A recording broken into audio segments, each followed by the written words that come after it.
Good morning, good evening, good afternoon, everyone, based on your time zone. Welcome in Salesforce Epics Hour. And my name is Amit Chaudhary. I'm the host and the founder of the Epics Hour. Today topic is defining Salesforce org strategy, and we have a great speaker with us, Vinay Sale. He's newly CTA, and let me hand over to him for his introduction and for the presentation. Thank you, Amit. Really appreciate for having me on ApexRs. I really like this platform, and guys, actually, I do watch actually a lot of ApexR video as a part of my CTA preparation. So if you're on a CTA journey, please make sure that there's a lot of interesting topics from integrations to identities which are there on ApexR's YouTube. I really enjoy them and also helpful in getting knowledge. So let's start with this one, the defining org strategy. Moving on to the next slide. Click on it. Yeah.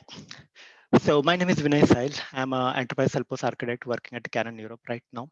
And my day-to-day life goes in delivering the architectural blueprints for a large-scale enterprise solutions, and also helping management with respect to the midterm plans in terms of the digitizations and what is the forecasting for 2-3 years, and also putting the architectural runway to suit that those particular digital requirement as such.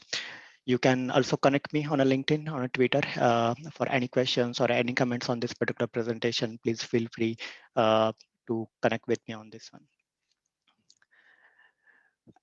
Just to start with a disclaimer, not like a forward-looking statement from Salesforce, but the contents of this particular presentation is based upon my personal experiences, and especially when you are talking about the org strategy, which is nothing but as part of your digital transformation strategy, and you should take decisions based upon your business requirement, your organizational appetites, and considering all the aspects around that one, which I'll talk about in this particular session. But make sure that don't judge actually your org strategy just based upon the whatever content of this particular presentation. To start with, the Salesforce org strategy, as I stated, it is a part of your digital transformation or digital strategy. So you have to make it right in the first place. So I will be talking about how to balance that org strategy, looking at the technical aspect, business aspect, and organizational aspects around that one. What are the important key factors which are influencing the org strategy? We'll talk about that one. And also the business operating models that's mainly contributing to your business org strategy for the Salesforce. So it is a combined decision by the business and also by the IT management to go for this particular org strategy that is actually fulfilling your business needs. Of course, we have a two org strategies, single and multiple, but we have also a little bit of variations on that one. So I will talk about that one. Then also there are some few additional org strategies that comes in a picture based upon your acquisition merger scenarios, as well as you have a existing orgs, how to have the org strategy for that one. So we'll talk about that one. Then also the ripple effect on changing your org strategy, especially in a CTA scenario. If suppose you make a wrong choice, then you will need to also understand what are the different factors actually get changed, which actually deciding your org strategy around that one that you should consider around that one. So that might be also come in a real life as well, but just to keep that one, I just put that one pointer, one slide on that one. Then if you have multi-org setups, then what are the different cross-org connectivity tools that we have it in a Salesforce ecosystem or non-Salesforce ecosystem that we'll talk about. And finally, how we should derive your org strategy. That's very important because the technical part is the simplest part of any executing the org strategy. That's not a big problem, but how to derive, we should go for the single org strategy or different flavor of the multi-org strategy. And that's very important to conclude basically, which also required a confirmation from both business as well as from the IT. So we'll talk about that one, how to derive that particular strategy approach. During the presentation, please feel free to ask any questions on a chat, and I will definitely come back actually and reply those, as well as actually I'm free to take in between any questions if it is required. Let's be more interactive. So let's start with org strategy. So when I say about a balancing act, it means at the one side, you have a business is actually want to digitize their whole entire stack, and they want to fulfill some few business requirement and business capability. But on the other side, you also have the Salesforce ecosystem, and you need to maximize the business capability by using the right architecture for that one. So the architecture or the org strategy is a foundational element for your digitization as such. So you need to make sure that you are taking a right architectural decisions over here to fulfill those particular business requirements. Just an example, you are acting like a businessman over here. You are investing on one of the particular architectural decisions and you need to get maximize out of that particular strategy to fulfill those business requirements. So you need to think about from businessman point of view, how much is the investment, IT investment that you are going to put forward, and against that one, how much you are actually trying to extract the business requirement out of that one and making business happy around that one. So it's kind of a balancing act. Few other points. Currently, even a business might say, okay, they just want to have that digitization for internal people. But what about in future about the customers? What about the partners that are going to onboard around that one? Because your org strategy, you are not going to change that one in just one year or 2 year as such. So you also need to factor in those onboarding of the customers, partners, and data get generated because of those particular customers, partners in future to be accounted as part of your architecture decisions around that one. And you need to have a strategy around that one. So basically, you need to ask the right question to the business that what is going to be happen not for next 6 months but for coming years in terms of a digital strategy around that one to make sure that you are taking architectural decisions. Otherwise the ripple effect that comes in that you need to change your whole org strategy, and that is actually costing a lot of money around that one, and that is not be sustainable from the business point of view. So making it first time and trying to make it perfect as much as possible, that should be the way of looking at from architecture point of view. Quickly moving on, the factors influencing your Salesforce org strategy. If I just distinguish those particular factors, I normally divide them into two categories, one from a business point of view and one from IT point of view. So I just created a combination of that one and just go through one by one. So first of all, business operating model. Is your business is segregated on a different geography? Are they using a standard business process or some additional regional flavors on top of that one, or completely diverse business processes for the different business units? That is the one of the important factor to decide your single or multi-org strategy around that one. So we'll talk about when we are talking about the pros and cons about the org strategy, but just keep in mind the business operating model is very, very important. Then the security implications. When I talk about the security, I'm talking about both identity as well as the data security as such on that one. The data security that people should not able to see the each other's data limitations around the business operating model. Based upon that one, certain business units should able to see only certain set of data around the systems also need to taken into consideration for security. The next one is the executive sponsorships. Very, very important. It is not IT call to go for X org strategy. It is actually also a business decision, also a kind of a contractual, not contractual agreement, but also kind of a agreement from the executive sponsorship to go with that particular strategy and committing to their digital strategy around that one. So it is very, very important. Then your integration strategy, you might have your middleware, but it is also capable to connect with the all different regions in future.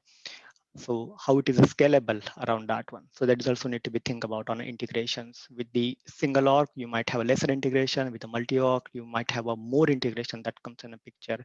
So are you ready for actually paying for such kind of additional integration as such? Okay, and how it is scalable your middleware it is. Next one is the collaborations. If suppose a couple of business units want to share or want to do collaboration by sharing the data, how we are going to do? It is very easy in a single org strategy, but it's very complex in a multi-org strategy. So how we are going to have it actually. So it all depend upon what is the business is requesting around that one. The next one is the reporting and analytics and customer 360-degree view. So if you have data with respect to the customer in a multiple org, the customer 360, it might be a little bit difficult. I'm not saying it's not possible, but you need to have a different means actually to get a customer 360 when support agent answering the query for that particular customer. Same goes for reporting analytics. If you have a global reporting analytics requirement and if you have multi-org setup, you might have some challenges around that one, which you need to consider as part of your org strategy as such. It doesn't mean that you need to go for the either single or multi-org. What I'm point making over here, you need to have a right tools to support such kind of a business strategy level reportings and analytics. The next one is a regulatory and compliance requirement. We have a different acts, GDPRs in Europe, especially also some different acts in a US region. So you need to take into the consideration that if that particular compliance requirement is also adhering to the what actual business they want to do it over there. The next one, the performance application and org limits, purely from a technology point of view. If suppose you have a large scale of data, and also there might be possible with the data skew, account skew that comes in a picture. Then also some org limit comes in a picture, number of platform events, the apex calls, and all those things need to be considered. So the large data also invites a performance degradations, and especially the Salesforce is a multi-tenant platform. So there's some enforcement by the Salesforce itself. So we need to obey that one and making sure that we are also getting the optimum performance from the system point of view. So all those factors need to be considered as part of your org strategy. And you need to evaluate all those particular factors when you're actually defining the strategy, which I will talk about later on. Moving on to the next part. So this is more towards the business and organization point of view when you're defining the org strategy. The one I mentioned already before, your standard or a diverse business process and their ownerships, and also the collaboration among the different business streams. And also when we are sharing a data across different business processes, you need to also conclude a customer and partners. For an example, you might not have a customers and partners in the current ecosystem, but in future you might have. It might lead to additional data, and how we are going to share that one. You need to consider that one. Second important aspect is the organization point of view. It is a corporate strategy where you have sponsorship, which I talked about, but also think about the change management. If you are going with a multi-org setup, you also need a multiple system admin to take care of your org. Also need to think about how your delivery will be from a governance point of view. For an example, waterfall, agile, and also into that one, what is your going to be a release management strategy, manage package or the source-based control developments and everything around that one you need to consider. Also, you need to think about COE, Center of Excellence, how we are going to set up around that one, especially in a multi-org setup, actually a lot of collaboration needed around that one. So it is the organizational point of view. And that's where actually you normally think about, suppose one of the job open up, okay, we need an admin, for an example. Just I'm making a example over here. It means somebody is actually taking a strategic call, whatever, actually single or multi-org, and for which there is a position open to maintain that particular org over there. So that's where the job gets created basically. But this is because of the one of the strategical decision has been taken to how to maintain that particular org, and especially around change management around that one. So this is something the non-technical aspect, but it I think more important in defining your digital strategy, how you want to set up your Salesforce org itself. Moving on to the single org. So I do have a couple of slides which actually talk about how basically the single org gets set up, and most of the people work in a single org. Of course, there are some examples where the multi-org setup is also relevant. Just I will also talk about the pros and cons, but in the meantime, just feel free actually on chat to put down a pros and cons, and we can match it up later on actually to see actually how much the number of different points we are getting with respect to the pros and cons. So let's start with that one. You have a single org, okay, you might have a just a few app exchange products, okay, installed directly on a Salesforce org.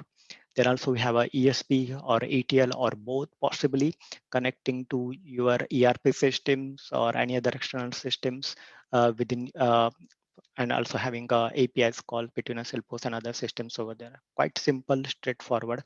I just gave an example of two systems, external system. There could be more, but that's a single org setup and quite easy and straightforward. Just an example of that one, how might it look like? You might have a sales cloud, service cloud, community cloud, and also the CPQ billing also install on that particular Salesforce. The CPQ and billing is installed, but in a Salesforce ecosystem, you have a sales cloud and a service cloud. And also you need to think about what is your identity, right? So that might you have some identity provider over here connecting with the SAML 2.0 or OAuth protocols. Then also we have a ESBTL, as I mentioned before, okay, connecting with the REST. So for different kind of a protocols connecting to the ERP system, possibly here Heroku system, and also few app exchange product like a document generation and e-signature. If you look at it over there, it doesn't matter if it's a single or multi-org, you need to take care of your identity. You need to take care of your integrations, and you also need to take care of the app exchange product as such on that one. Okay, and also you need to also adhere to the data security. That's very, very important, how we are actually managing the data access around that one. Also, from operational reporting point of view, you can use the standard reports, dashboards available on a Salesforce platform. But if it is going a little bit more that we have a reporting with a cross data, for an example, data coming from order management and Salesforce, you might also think about the Tableau CRM and on top of it over there. Just a quite plain, simple single log strategy around that one. Let's look at the pros and cons around that one. So the first one, from a pros point of view, the collaboration across different users, quite simple because all the data is there in a single log, no complexity. Then it's supporting the standard business process across the globe. So all the business units actually using the same business process. Cost effective, because of two reasons specifically: the number of integrations kind of a less compared to the multi-org setup, and also the app exchange product, which some app exchange product are really on a core base level. Actually, their pricing is based upon the on the org on which you install. So you do not need to multiply that particular app exchange per org on that one. So you are also reducing the number of licenses around that one. And also the minimal effort for reporting and analytics, because most of the reports, okay, the data is already there on that particular org. So you can have operational report directly by using a report and dashboard. Another important aspect is the centralized admin, so that you do not require multiple admins looking after the multiple orgs over there.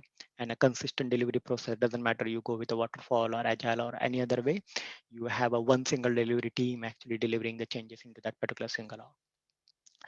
Let's look at the cons point of view. The few of them, possibly the high volume of data that may arise because of the single org setup over there, data created by the customers, partners, internal teams, and that is also hitting the Salesforce limit, the number of API calls type that happens. And because of that one, also you might have performance implication that you need to consider as part of that setup.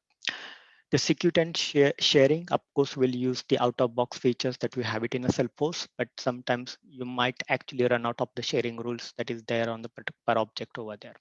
Just because you want to make sure you need to provide optimum security, but on the other side, you are actually doing a lot of sharing of the data.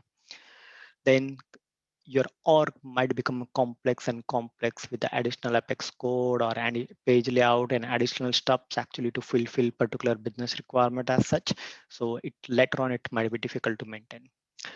Then also challenging to maintain the Salesforce different component like LWC components and all that. That might be a little bit difficult. Of course, I'm not saying that it's not possible. I'm saying it's just a challenging. But the thing is that you can manage with a better governance around that one. Then, of course, you have a lot of stuff in that particular org. So when you're deploying the changes, you need to do the thorough testing around that one. So you might be a little bit slow to react to have additional changes on that particular org. And also because of the large high volume of data, you might have also on a constraint on a storage limits, because you know that we have a limited file and a data storage, of course, depending upon the licensing that we have it over there. So that's something that you need to consider as part of that one. And also I can see actually the few comments that coming up actually in the chat itself that we have Ashish talking about actually we'll get a complete different set of limits if you have a multi-org. You're perfectly right. And defining the security architecture is for different business processes. Also, it's a little bit a nightmare. And also the release management and constraint that from Manish. Yes, is the right point over there. And more code conflicts may occur depending upon how many teams are actually using that particular platform. So that's on a high level, the single org pros and cons. Moving on to the multi-org, let's do the same one. Okay, I also have a slide for pros and cons. Okay, if you can come up, that would be great. Then the multi-org, we have a little bit different variation as such. The first variation is a master org. So we have a master org at the top, and we also have a child org at the bottom over there. And you might have a one-way or a two-way data sync towards the master org on that one. So master org, where I'm just giving an example that you might have a data of cases where your service team, especially with the service agents working on that one, and your sales data might be sitting on one of the child org depending upon per region. So you might have a global setup for a service, but you might have a local setup for a sales in a child org around that one. So that's the way actually you can set up your multi-org setups around that one. But look at the number of orgs that we have it. So it means you might have a different admins for each area, for each org that you need to have it possibly, because it's not manageable to just by the one admin, and also need to have more collaboration in terms of a project governance, depending upon how you will have a deployment strategy around that one. I'm not going to deep into that one, but something that need to be take care of that one. Just looking at an example, it looks quite bigger, right, compared to the single org strategy that we had it over there. So if you see that we'll have the multiplications of that particular app exchange, you also have a lot of integration lines going on. You need to consider the single identity provider by which with a single credential, the people can access any one of the org. If the people need to have access on a multiple orgs, that may happen around that one. And one of the main thing actually is that your reporting requirement, right? Because where to look for the data if you want to have a strategic global data reporting around that one. So something you need to really think about that one. Another important aspect is that how to make sure that you can have a data sync between two Salesforce orgs, especially master and child. Of course, there are a lot of different tools. So specifically, I didn't mention over here, but you can have a crosswalk adapter, you can have a ESP, ETL, or some other mechanism to sync that data. And based upon your business requirement, you can adjust the frequency for real time or just a virtual data, or you want to have a frequency reduced down to the, for example, 1 day, for an example. So all the options are open. So I will leave it up to you guys actually based upon your business requirement. What is the different proposal that you are going to put forward? If suppose you come across defining the multi-org setups and how we are actually going to have that particular approach with a master org and a child org setups around that one. The main point I'm going to make it over here, your whole identity integration landscape goes more and more complex. It's not something like you cannot take care of that one. You can take care of that one, surely. That's not a problem, but you need to make sure that you have governance around that one, especially from a deployment point of view and also from the different angle, from the number of integrations, number of identity that somebody is there actually to take care of that one in operational modes.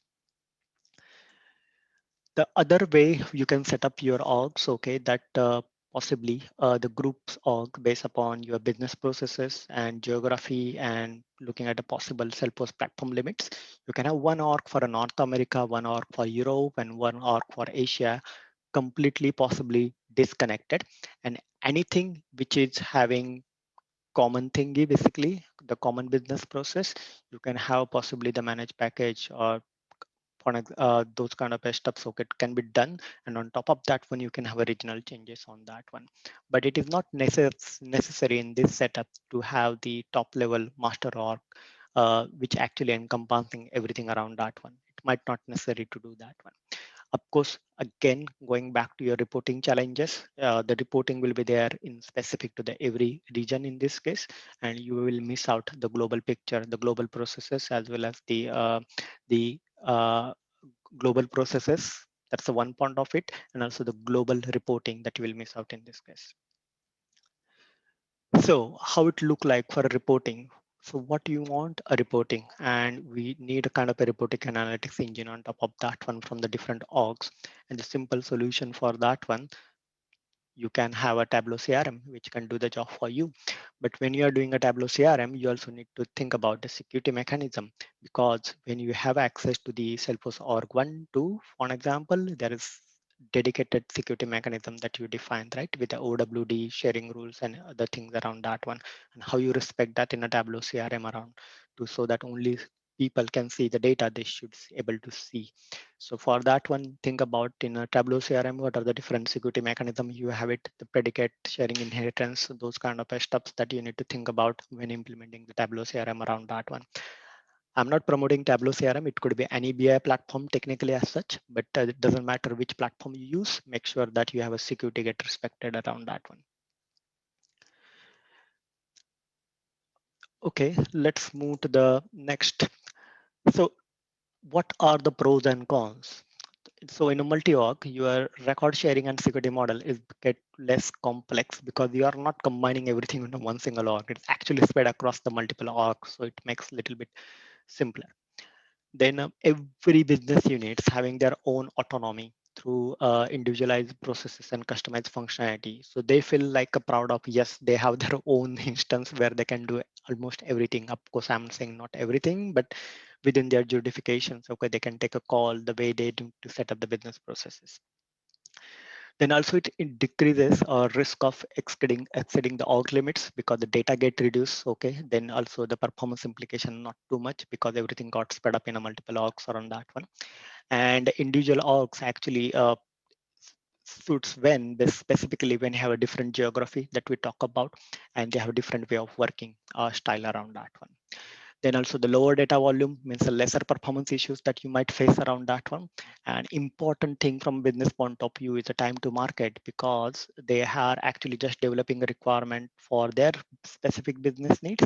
So they have very much freedom around that one and they can actually fasten the process of time to market. Then reduce complexity that we talk about and a time to deployment is quite fast because of the possibly the minimal changes that required on a code and config as such on that one. But on the other side, what are the cons? The first one is that no clear indication of the global definition of the processes and the data around that one. Everybody can go on their own way. And at the end, if somebody asks actually what is what, one particular data in one org and another org, you will not able to make out anything on that one. Of course, that can be avoided, but having the COE and setting up the COE and setting up the standards regarding the data stewardships and other things. I'm not saying that's not possible, but you have a little bit challenges around that one. Then additional efforts also required to deliver unified reporting, which I talked about. So something that you need to think about. For example, most of the big companies, they're actually relying on their strategic reporting on a global data sets to define their strategy to go to market for coming years. So that particular strategic reporting will miss out. Of course, we need to have additional efforts like a Tableau CRMs or other tools to make it happen. Then also the duplicated administration functions required. So it means you require a little more admins to work upon that one. Increase complexity for SSO. So you'll have a lot of single sign-on actually flowing in the organization, but also need to make sure that one single credential set for the users. The third-party license cost for the App Exchange might be shoot up because you might need to install it on each one, and they might have some licensing implications around that one that may impact your OpEx cost. Then the Salesforce integration cost also will increase because you need to have more integration to integrate possibly those two orgs, master slave, or you might also integrate the other downstream systems around that one. So you need to take care of that one. And a cross business unit collaboration between the business users become another challenge. For an example, if there are two business units and they want to have a sharing of the cases because the sales team would like to see the case data and they can actually when they go for the in front of the the customer is talking about the cases, but there is no complete view of the cases to the sales team. So either they go for a selling, but actually customer is complaining about their existing problems around that one. Think about if they have it all that case information upfront before they visit to that customer, they can solve that problem first and then they try to cross sell upsells around that one. It's very, very important, very small point, but such kind of a small points actually very useful to expand your business. So all those things something need to you think about. Okay, let's talk about a few other org strategy. We always talk about a single org and multi-org, right? But it's quite easy to talk about that one in terms of your greenfield setup.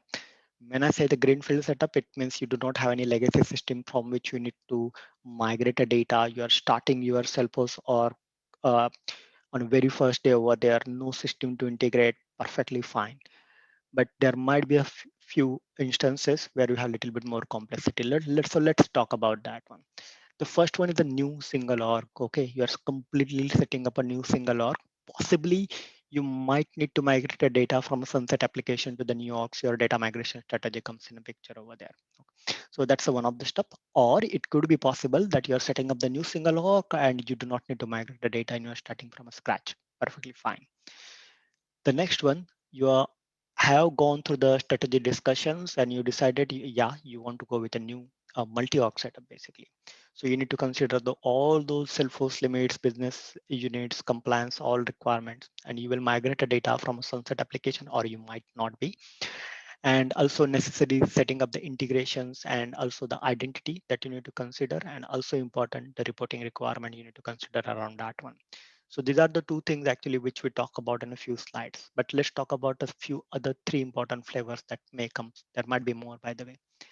The another one, you might already have an old Salesforce org or running Salesforce org, and you want to take a decision that you want to go with a new single org or you want to go with a multiple orgs around that one. Of course, you need to do the enterprise architecture assessment to define that do you want to go with a new single org or a new complete multiple org setups around that one. Data migration you need to consider. You need to also profile and cleanse the data as part of your migration strategy. And also, one of the important point I want to raise over here, do not ever bring your technical depths from the old org to the new org. That's something you should not do. You should try to stay away from that one. So also, when I say the old org, it might be 5 years or 10-year-old implementation, right? At that point of a time, there might be some component that you might have developed which were not available at that point of a time in a Salesforce, but you might have some new component in a Salesforce or a new feature came in through the continuous releases from a Salesforce that might be matching that one. So you do not want that customization that into that particular old org to be shifted into the new org over there. So you need to make sure that you are not bringing the technical depth. You are doing a proper assessment. What are the different components that we have it in an old org and what you want to bring it either in a new org setup or the multi-org setup. There could be an option. Next one is quite interesting one. You can continue with the old org because you don't see a performance limits or other different consideration that actually take you to the new org, but it's still an old org and possibly it might be not on a lightning. So you also need to think about your lightning migration strategy around that one. So there are a lot of audit reports get created. You can also take help of a Salesforce around that one, remove any technical debt, the JavaScript buttons, all those things you need to consider around that one. And most importantly, it is not necessarily that you are doing the business the way actually the whole org setup you need to continue in the new way. So you need to simplify your business process to get rid of the complexity as much as possible around that one to make your org very much depth, technical depth free, I must say actually, and you start with a fresh air around that one. The next one, you might decide that you want to continue with the old org, but next to that one, you also have a new single or multi-org setup because that old org is so complex to either do the lightning migration or any new capability can be observed in the new or on the old org, not possible might be. So you might want to retain that one for right now. And you will set up a new one, the new single org and multi-org setups around that one. So this is also one of the options. Some organization can take an options around that one. And of course, in future, you can do the due diligence to either continue old or retire that capability and bring it onto the possibly on the new or multi-org setup that you already set up over there. But it's completely the business and IT decision that we need to carry upon that one. So continuing old org, I don't say it's a wrong solution. It could be a possible solution based upon the complexity that you are trying to deal around that one. So in future, if you are thinking about the org strategies, it's not about setting up the new single org or multi-org, but also think about if when there any existing org and how you want to pave a way for that one in future. So let's talk about the ripple effect on changing your org strategy. I really do not want to scare you guys actually that you define one org strategy and if you go want to change actually one strategy to another strategy and these are the things that you need to consider. But believe me, even in a CTA scenario, actually suppose something like this happens that you need to change your org strategy because of the some implication that you might have not consider. So all the ripple effect that comes in actually in terms of adjusting your solution on another fronts over there. So the few of them I will just talk about. Actually, I think we already talk about, but some important one I will just touch base upon that one. The one of the stuff which I want to talk about your agility. So agility with respect to the org strategy is really important in terms of the time to market and all those. So your governance structure is very, very important around that one and how we are going to set up that one. Because you just change the org strategy, you might require some additional people to support those particular orgs. For example, you also might need to think about your deployment strategy around that one. You need to change that one. The another important factor I will talk about is nothing but a change management. So with respect to the change management, how we are going to educate your internal plus external user as well in terms of changing the steps around them. The business process might get changed for them. That's also something somebody need to take into the consideration over there. The few sharing implication that comes in a picture. So it might be possible if you go with the multi-org to single org, you might need to just give an example by the way. So nobody does that like that one, just going and changing the org strategy.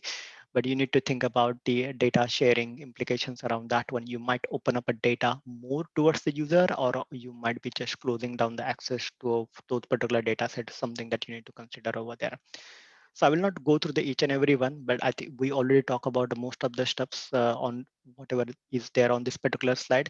But I just want to you to take the note of this particular slide to make sure that when you are thinking about org strategy, you are covering all those points which are there on the slide, and you have a right answers by asking a right question to the business to get and to define your org strategy. That's very, very important around that one. That's the whole purpose of this particular slide. Then few cross org connectivity tools. Okay, of course, if you have a multi-org setup, you need to connect those orgs. And even in a single org, you want to connect to the not to the other org, but to the other different peripheral systems in your ecosystem. So you might use a Salesforce Connect, okay, cross org adapter, especially in a master and child kind of a setup, hub and spoke. The ESP, ETL, either you think about the real-time integration, you can think about the ESP for ETL if you are actually okay. If suppose the data get sync in a batch process, might be a half an hour or on a daily basis. Tableau CRM is not purely from the reporting, it's not purely from the integration point of view, but purely from a reporting point of view. Lightning out quips, for an example, Salesforce to Salesforce. It's still there hanging up there actually, but still as a one of the way actually by we can have across our connectivity. Some messaging app APIs, possibly platform events, Canvas, possibly Heroku connects if you want to, because in Heroku Connect you can bring the data from both orgs and you can actually sync back the data actually which is missing on other orgs. That is also possible. And also it's not a data point of view the cross connectivity, but also the identity federation that you need to consider, the SAML 2.0 or what 2.0 protocols, okay, and how we are going to have one single identity and making sure that all people are accessing these systems without putting in credentials again and again. So something that you need to consider. Then strategy approach, how you come up that you will go with a single org and multi org strategy. So it's required a complete a journey basically to define that particular strategy, and you need to take each and everyone on board who will be a part of that particular journey. For an example, the business and IT stakeholders. So first step, the project kickoff, basically that, yeah, we want to digitize. We have a digital transformation going on, and making sure that project awareness to the right stakeholders who will be the key decision makings around that one. Plan your meetings, okay, with the different business stakeholders, also the business consultant, business architects around that one. First of all, in as a part of a defining the objective, make sure that you have plan in place, checkpoints in place, and also gather existing documentation which talk about existing or possibly around that one, light which might be there on a lightning or which might not be there on a lightning. For an example, what are the different ecosystem that we have it in your landscape? For an example, your ERP systems, are they single or they are multiple?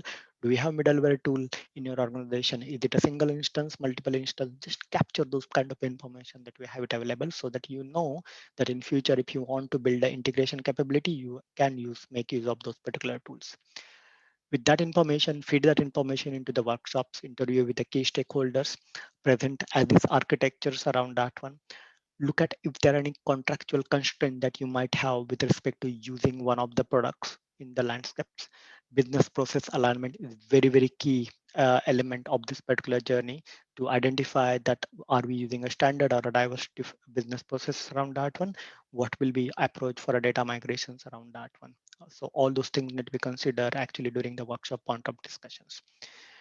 Then you will take a lot of notes during that workshops, and also you need to have a business review around that one. Okay, what we gather so far, and identify the capabilities that you want to deliver as part of this particular project, but also not only looking for the next 6 months, but also the few years in upfront around that one. You also need to do the impact analysis from the organization point of view. So organizational reviews, which I talked about. Do you require additional workforce to support the additional orgs that you have it? Do you need to have additional people to manage your change management around that one? And impact on a business operation, that quite crucial around that one. Also, one of the important aspect that you need to consider is your capex and opex. The capex is nothing but a project cost, and opex is nothing but your complete licensing cost for your ecosystem, including the maintenance operational cost that comes in with the different SIs vendors. Then a technology review. Then what you do basically, you are creating a system inventory, integration impact, identity impacts, security impacts, governance impact, compliance impact, which I forgot to put it over here. So all those things, something also need to be considered around that one.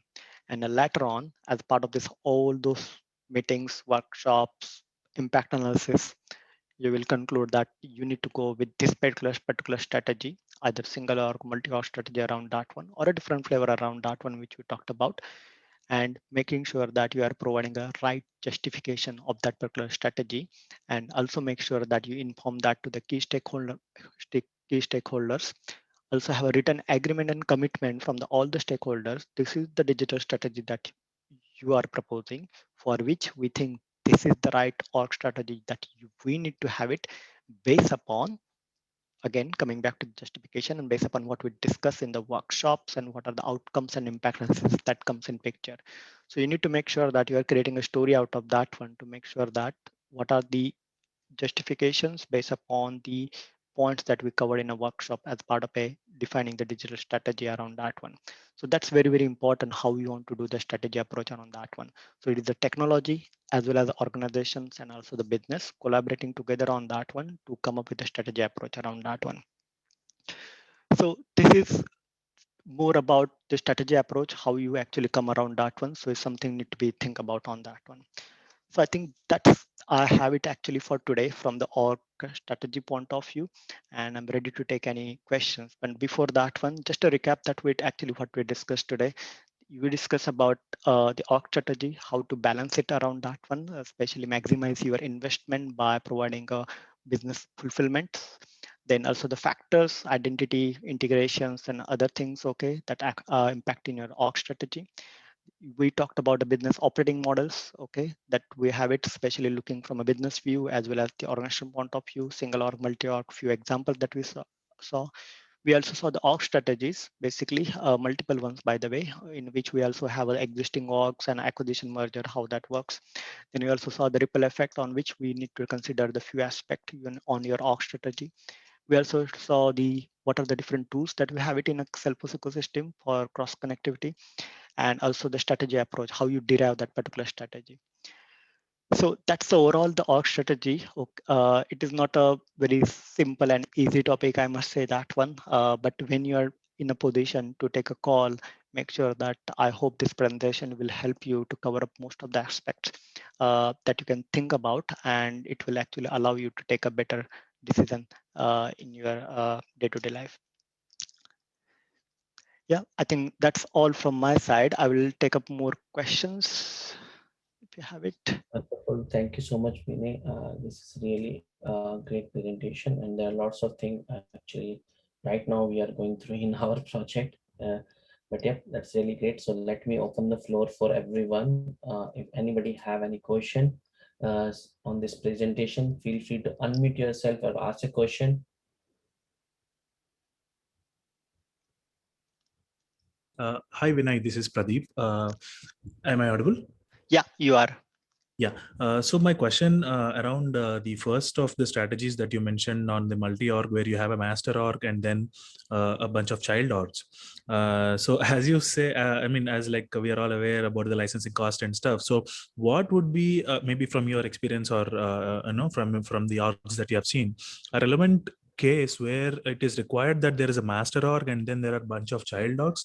Like from a business perspective, what does a master org achieve? How would you go for convincing the customer that you require a master org and then a bunch of child orgs? When each child org has its own business process, then what is the master org doing in terms of business functionality, and what outcome they are seeing out of the master org? That's my question. Yeah, that's a very good question. As I mentioned, that some organization might have their service setup global setup basically. So it means all the cases and everything actually might be sitting in the global org in that particular context, and the people will have access to that one, especially the service agent.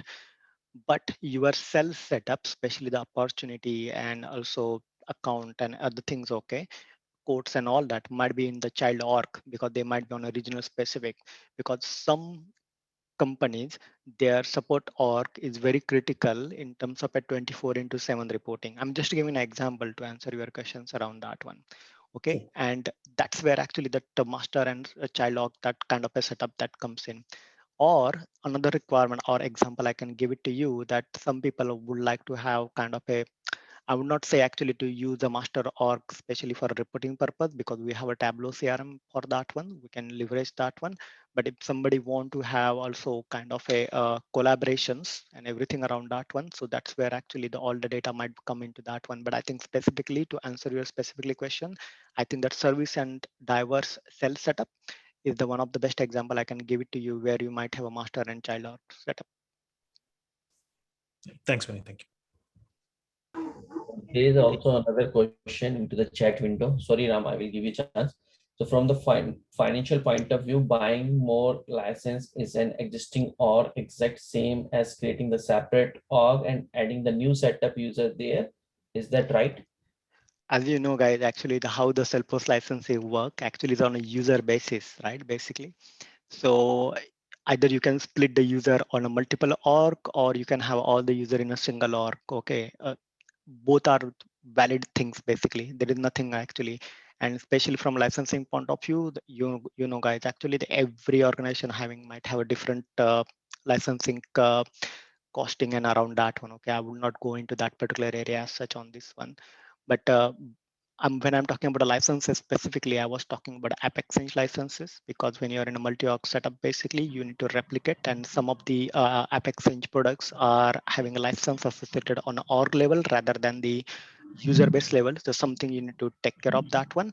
But if you even buy more licenses for the user specifically to answer this question, there are two possibilities. Either you can add those particular users into one single org, or you can put a separate org actually and put those additional user in that org. But again, coming back, what about business requirement or capabilities that you are fulfilling, collaboration, integrations, and other things? Because you might solve the licensing separate actually on a 2 hours, but you are also inviting a cost for integration and identity and other implementations around that one. So just be cautious actually when you're taking a call on that one. It is not only the licensing cost, but also the implementation and also OpEx cost on the other part as well.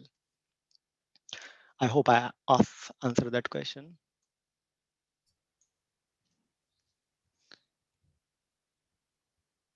Hi Vinay, Ram here.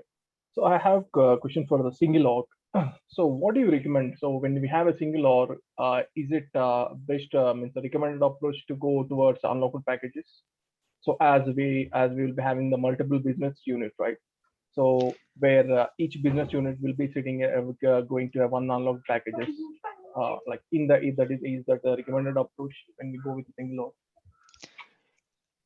So in a single org, if you want to go ahead with that unlock packages and those kind of a setup, actually, I think the single org suited best if you have a standard business process, right?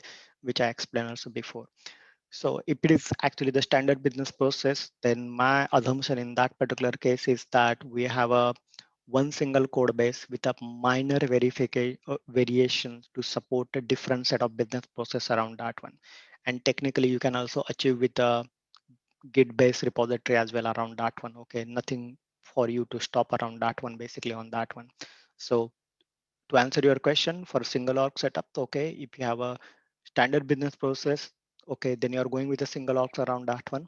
And it doesn't matter actually in that case, actually, which is the way actually how we are deploying the codes around that one, because in that case, most of the code base is almost same basically on that one with the minor variations if you want to have it for a different business units around that one.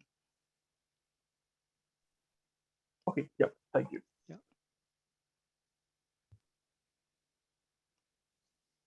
Yeah, I see your question over here actually, talking about thought about moving from a multi-org system to a single org setup. That will be a nice project, I would say, actually on that one. But and totally disconnected. Yeah, I do agree around that one. Okay, technically it can be done, but again, I will actually talk about same. You need to think about all those things around that one. If you go with a single org, okay, of course, you might be reducing the number of licenses, reducing the number of integration, reducing the number of identity. But are you hitting the Salesforce limits? What about your data sharings and all those things? So something that you need to consider basically. So it's not like you are saving the cost of integration identity. It means actually to open up a worm somewhere else on a Salesforce limit, performance degradations, and all those kind of a things. So and also the compliance and the regulations. So you need to think about those kind of things as well, actually, if you want to go from multi-org setups to the single org setup. Hey Vinay, Vijay here. Yeah, Can you hear me? yeah, I can. Yeah, so we have a requirement like we need to have records from other domain or other system, and our development has 80% of the project is complete, and now we came to know from the business that they are maintaining that data on a different org, different Salesforce org. They have their line of business on a Salesforce org. So what would you recommend here? So do we need to connect those two using Salesforce Connect or get them using some other integration strategy? My first question to you, actually, why we have a separate org in the first place? Of course, I do not know the background on that one, so I need a little bit more meat around that one to understand that one. So might be the best thing is They that have might be two type. They yeah. have two line of businesses. One is a sales and service. So Mhm. they are maintaining service on a different Salesforce org. And what is the frequency of the data they require to look into that one? Is it something like real time, or are they okay to see the data just virtually from other systems, or they can actually okay if there is a delay of 1 day in looking at the data? Like they want some of the data, not all the data, but some fields data and some object data into a uh, current org. Yeah, so I would say actually the Salesforce Connect cross-org adapter is the one of the best option. But if suppose if you have a licensing implication and if the data volume is very less, you can also think about uh, possibly API call to also retrieve the data, to get the data. If you do not have a requirement to store that data, you can just have LWC component and make a API call to the other org. Of course, you need to check also the Salesforce limits around that one. I would consider only two important things. Do you want to store the data into the other org or not? Okay, if you do not have that particular requirement, the virtualization concept with the either Salesforce Connect or either with the LWC is one of the best approach. LWC means making an API call and just show the data, but not store in the Salesforce system basically on that one. But if there is a need to store that data, then possibly the platform event will also work in that session, in that case. So in case of we use Salesforce Connect, then we do have charges around calls from Yeah, Salesforce. you are right actually. So you need to check the licensing application, and also there is some limitation of the number of records that can be synced in a 1 hour, especially the new one. I think 100K something like that one, and not top of my head. So something that you need to really consider. Yeah, thank you, Vinay.